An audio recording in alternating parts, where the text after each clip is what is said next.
স্বাগতম নতুন একটি ভিডিওতে। তো আজকে আমরা যে বিষয়টা সম্পর্কে জানবো পিএইচপিতে সেটা হচ্ছে নাম্বার সিস্টেম। তো আমরা ইতিমধ্যে জানি যে পিএইচপিতে নাম্বার ডেটা টাইপের মূলত দুইটা সিস্টেম রয়েছে বা পদ্ধতি রয়েছে। একটা হচ্ছে ফ্লোটিং পয়েন্ট নাম্বার, আরেকটা হচ্ছে ইন্টিজার মানে পূর্ণ সংখ্যা এবং দশমিক সংখ্যা। তো চলুন আজকে আমরা এইগুলো সম্পর্কে একটু বিস্তারিত জানি। তো আমরা জানি যে পূর্ণ সংখ্যা আমরা যে কোনো ধরনের পূর্ণ সংখ্যায় আমরা এখানে ব্যবহার করতে পারি। মনে করুন আমি এখানে একটি ভেরিয়েবলের নাম দিলাম n = 100। তো এটা কিন্তু একটা ইন্টিজার মানে পূর্ণ সংখ্যা। তো আমরা এটা কিভাবে চেক করতে পারি? জাস্ট বার ডাম্প করতে পারি। বার ডাম্প করে জাস্ট আমরা যদি ভেরিয়েবলের নামটা দিয়ে দিই এবং আমরা যদি আউটপুট দেখি তাহলে দেখবো এটা একটা ইন্টিজার। তো আমি এখানে ইন্টিজার 100 দিলাম। তো এই 100টার কি কোনো সীমা আছে? মনে করুন আমি এখানে শূন্য দিতে দিতে দিতে দিতে এতগুলো শূন্য দিয়ে ফেললাম। এটা কি সম্ভব? দেখি তো একটু। দেখুন এখানে কিন্তু কি আসতেছে, কিরকম একটা বিদ্যুটে একটা ব্যাপার আসতেছে। তো এটা কিন্তু আসার কথা না। আমরা কিন্তু একটা নাম্বার দিয়েছি, সেটা কিন্তু চলে আসার কথা।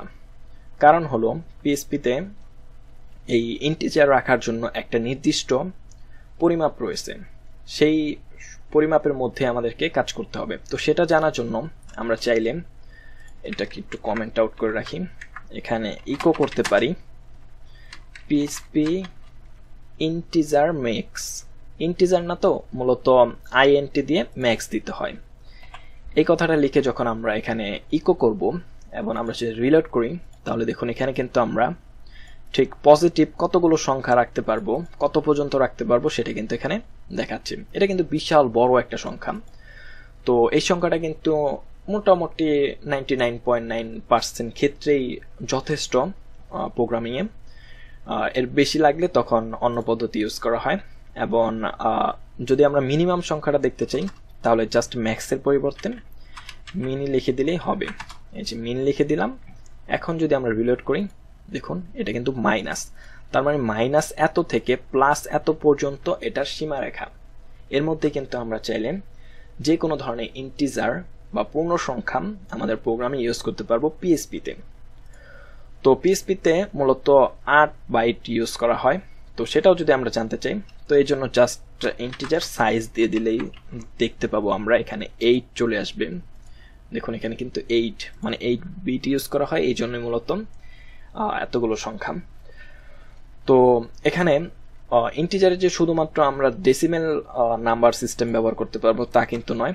আমরা চাইলে আরো দুইটা যে পদ্ধতি রয়েছে, যেমন অক্টাল যার বেস হচ্ছে 8 এবং আরেকটা হচ্ছে হেক্সাডেসিমেল যেটার বেস হচ্ছে 16। তো আমরা জানি এবং আরেকটা নাম্বার সিস্টেম রয়েছে সেটা হচ্ছে বাইনারি যেটার বেস হচ্ছে 0 এবং 1। তো হেক্সাডেসিমেল মূলত 16টা, তার মানে 0 থেকে 9 পর্যন্ত, তারপর বাকিগুলো হচ্ছে ABCDEF পর্যন্ত। আর অক্টালে হচ্ছে মূলত 0 থেকে 7 পর্যন্ত, 8 বলে 9 বলে কোনো কিছু অক্টালে নেই। তো সেটা যদি আমরা এখানে দেখতে চাই তো মনে করুন এখানে আমি হেক্সাডেসিমেল প্রথমে ডেসিমেলে 100 লিখি, তারপর এটাকে ইকো করি।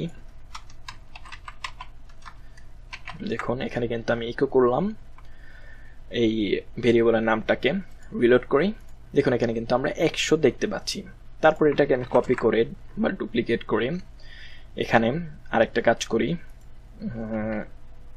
আমি এটাকেও কপি করি, এটাকে আমি দিয়ে দেই x এবং এই ভেরিয়েবলটাকে x দেই এবং এটাকে আমি চাচ্ছি হেক্সাডেসিমেলে করার জন্য। তো হেক্সাডেসিমেলে করার জন্য আমাদেরকে মূলত এখানে 0 এবং x এই দুইটা প্রিফিক্স আলাদা করে দিতে হবে নাম্বারের সাথে। তো এখন যদি আমি এটাকে রিলোড করি তাহলে দেখুন এর পাশে কিন্তু 256 চলে এসেছে। তো আমরা এক কাজ করি, এখানে পিএইচপি একটা বিআর ট্যাগ দিয়ে দিই, তাহলে কি হবে যে এটা আসলে 2 লাইনে চলে আসবে। তো এখন দেখতে পাচ্ছেন যে এখানে কিন্তু আমরা প্রথমটা nটা হচ্ছে ডেসিমেলের 100 এবং x হচ্ছে হেক্সাডেসিমেলের 100। তো এখানে কিন্তু আমরা আউটপুটটা পাচ্ছি ডেসিমেলে। তো এখানে হেক্সাডেসিমেলে 100 মানেই হচ্ছে ডেসিমেলের 256। তো আমরা যদি এখন অক্টাল দেখতে চাই, তো আমরা এক কাজ করি, এটাকেই কপি করে ডুপ্লিকেট করি, তো এটাকে ও দিয়ে দিই, এবং এটার প্রিফিক্সটা হচ্ছে 0, জাস্ট আমরা সামনে একটা 0 দিয়ে দিব। এবং এখানে আমরা যদি এটাকে প্রথমে বিয়ার করি, তারপরে ইকো করি, ইকো ও। এখন যদি আমরা এটাকে আউটপুটে দেখি, তাহলে দেখুন এখানে কিন্তু 64। তার মানে এই অক্টালে 100 মানে হচ্ছে ডেসিমেলে 64। এবং আমরা যদি বাইনারিতেও দেখতে চেতাম সেটাও পারতাম। তো আপাতত বাইনারি নিয়ে আমরা কাজ করব না, তো সেটা আপাতত আমাদের দরকার হবে না। তো যখন দরকার হবে তখন আমরা জেনে নিব। তো এই হলো মূলত বেশ কিছু নাম্বারিং সিস্টেম। তো আপনারা যারা নাম্বার সিস্টেম সম্পর্কে জানেন তারা ইতিমধ্যে খুব ইজিলি বুঝতে পেরেছেন। তো যারা জানেন না তারা আস্তে আস্তে দেখতে থাকুন, আশা করি জেনে যাবেন। তো এখন আমরা কিছু বিল্ট ইন ফাংশন সম্পর্কে জানি ইন্টিজারের। তো সেটা হচ্ছে একটা, মনে করুন এখানে আমরা এগুলো একটু রিমুভ করে দিই, এটা একটা ইন্টিজার। তো এটাকে আসলে ইন্টিজার কিনা তো সেটা যদি আমরা বুঝতে চাই, তাহলে একটা খুবই সুন্দর একটা ফাংশন রয়েছে, যেটা হচ্ছে ইজ ইন্ট। তো এর মধ্যে যদি আমরা এই ভেরিয়েবলটা দিয়ে দিই এবং এটাকে যদি আমরা ইকো করি, ইকো করলে আসলে কিছু দেখা যাবে না, কারণ ইজ ইন্ট এটা মূলত একটা বুলিয়ান ডেটা রিটার্ন করবে। তো বুলিয়ানে যদি ট্রু হয় তাহলে কিন্তু আমাদের কোনো কিছু রিটার্ন করে না, আর যদি ফলস হয় তাহলে 0 রিটার্ন করে। তো এই জন্য আমরা কাজ করতে পারি, বার ডাম্প করতে পারি। তাহলে কি হবে, আমরা একদম ডেটা টাইপটা সহ দেখতে পাবো, এর ফলে খুব ইজিলি আমরা বুঝতে পারবো। তো রিলোড দিই, দেখুন এটা কিন্তু ট্রু, তার মানে এটা একটা ইন্টিজার ডেটা টাইপ। তো আমি যদি এখানে এটাকে জাস্ট স্ট্রিং করে দিই এবং যদি রিলোড করি, তাহলে দেখুন এটা কিন্তু ফলস চলে এসেছে। তো আমরা এখানে জাস্ট ইন্টও দিতে পারি বা ইন্টিজারও দিতে পারি, সরাসরি ইন্টিজার এই যে এরকম হবে। এখন যদি রিলোড করি সেম। তো আমরা ইউজুয়ালি এত বড় করে লিখি না, এটা জাস্ট ইন্টি লিখি। এরপর যে নাম্বারিং সিস্টেমটা সেটা হচ্ছে ফ্লোট বা ডাবল, যেটাকে আমরা বলে থাকি। তো আমরা চাইলে একটা ডাবল দিই এখানে। তো এক্স দিয়ে একটা ভেরিয়েবলের নাম দিই। তো এটার নাম আমি দিলাম 3.1416। এখন যদি আমি এটাকে করতে চাই, প্রমাণ করতে চাই যে এটাকে আসলেই ফ্লোটিং পয়েন্ট নাম্বার কিনা, এটার জন্য একটা সুন্দর ফাংশন রয়েছে ইজ ফ্লোট।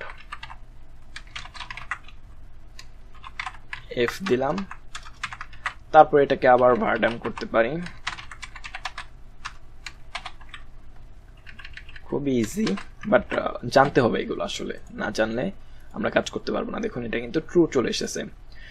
এখন আমি যদি এটাকে ইন্টিজারে করে ফেলি, মানে দশমিকটা বাদ দিয়ে দিলাম, এটা কিন্তু ফলস চলে এসেছে। তো এখানে এই ফ্লোটিং এর যে কয়টা ভ্যালু রয়েছে, আপনি কত পর্যন্ত এখানে দিতে পারবেন সেটাও জানার জন্য খুবই সুন্দর একটা পিএইচপিতে ব্যাপার রয়েছে, সেটা হচ্ছে পিএইচপি ফ্লোট ম্যাক্স।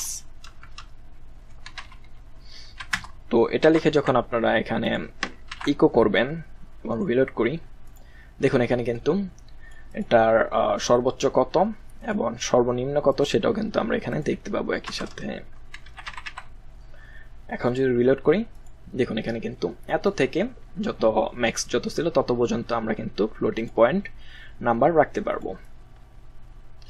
তো আরেকটা উপায় আমরা এখানে কিন্তু এই সংখ্যাটাকে, এটা কি ফ্লোট কিনা সেটা জানতে পারি, সেটা হচ্ছে ডাবলের মাধ্যমে। এখন যদি এটাকে রিলোড করি, তাহলে কিন্তু আমরা সেম রেজাল্ট পাবো।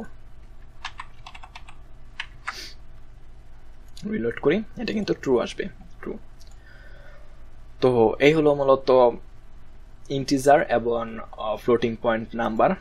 তো আমরা চাইলে আরেকটা উপায় ইউজ করতে পারি, সেটা হচ্ছে কোনো সংখ্যা কি নিউমেরিক কিনা বা নাম্বারটা কি আসলে নিউমেরিক কিনা সেটা জানার জন্য একটা সুন্দর ফাংশন ইউজ করতে পারি। তো মনে করুন এখানে একটা ভেরিয়েবল নিলাম, আমি এখানে 100 দিলাম। তো এটা কি আসলে নিউমেরিক কিনা এটা যদি আপনি বুঝতে চান, তাহলে জাস্ট ইজ নিউমেরিক দিয়ে একটা ফাংশন আছে, এটাকে আমি চাইলে বারডাম করতে পারি।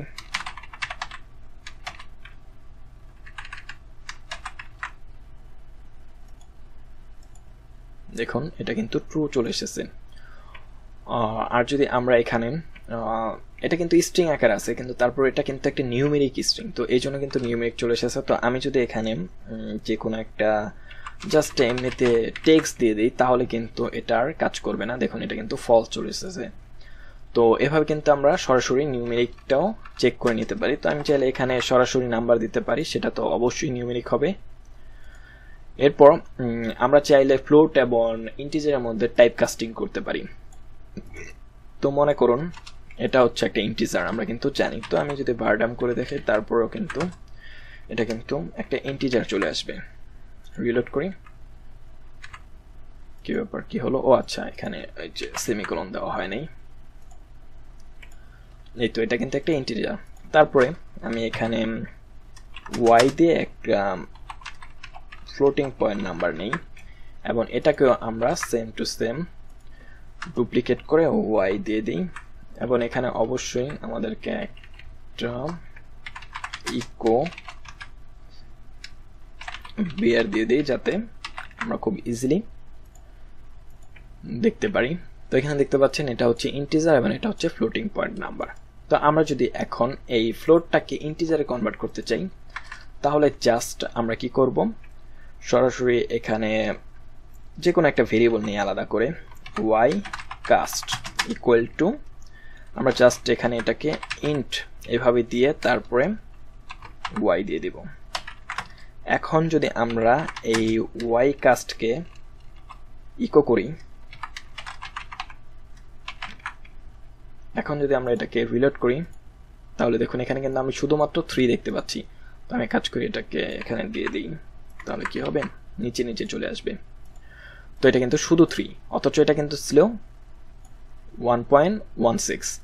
তো আমি যদি সরাসরি এটাকে ইকো না করে ভারডাম করি তাহলে বুঝতে একটু সুবিধা হবে। ভারডাম, এখন যদি এটাকে রিলোড করি দেখুন এটা কিন্তু ইন্টিজার চলে এসেছে, অথচ এটা কিন্তু ছিল ফ্লোটিং। তো এরকম সেম টু সেম ভাবে আমরা চাইলে আবার এই এক্সটাকে ফ্লোটিং পয়েন্ট নাম্বারে কনভার্ট করতে পারি। মনে করুন এক্স কাস্ট লিখি, এটাকে বলে টাইপ কাস্ট। আমি এখানে সরাসরি ফ্লোট দিয়ে জাস্ট এক্স কে দিয়ে দিতে পারি। তারপরে চাইলে আচ্ছা এক কাজ করি এটাকে ডুপ্লিকেট করে নিয়ে আসি, তারপরে ভারডাম করতে পারি এক্স কাস্টকে। এখন যদি আমরা এটাকে রিলোড করি তাহলে দেখুন এই 100 কিন্তু ছিল ইন্টিজার, বাট এখন কিন্তু এটা ফ্লোটিং এ চলে এসেছে। তো এই হলো মূলত কিছু নাম্বারের বেসিক ব্যাপার স্যাপার। তো আশা করি পিএইচপিতে নাম্বারিং নিয়ে আপনারা বেশ ভালোই আইডিয়া পেয়েছেন। তো আশা করি ভিডিওটি ভালো লেগেছে। যদি ভালো লাগে তাহলে অবশ্যই একটি লাইক দেবেন এবং কোনো মন্তব্য থাকলে তা অবশ্যই কমেন্টে জানাবেন। ধন্যবাদ সকলকে পুরো ভিডিওটি দেখার জন্য।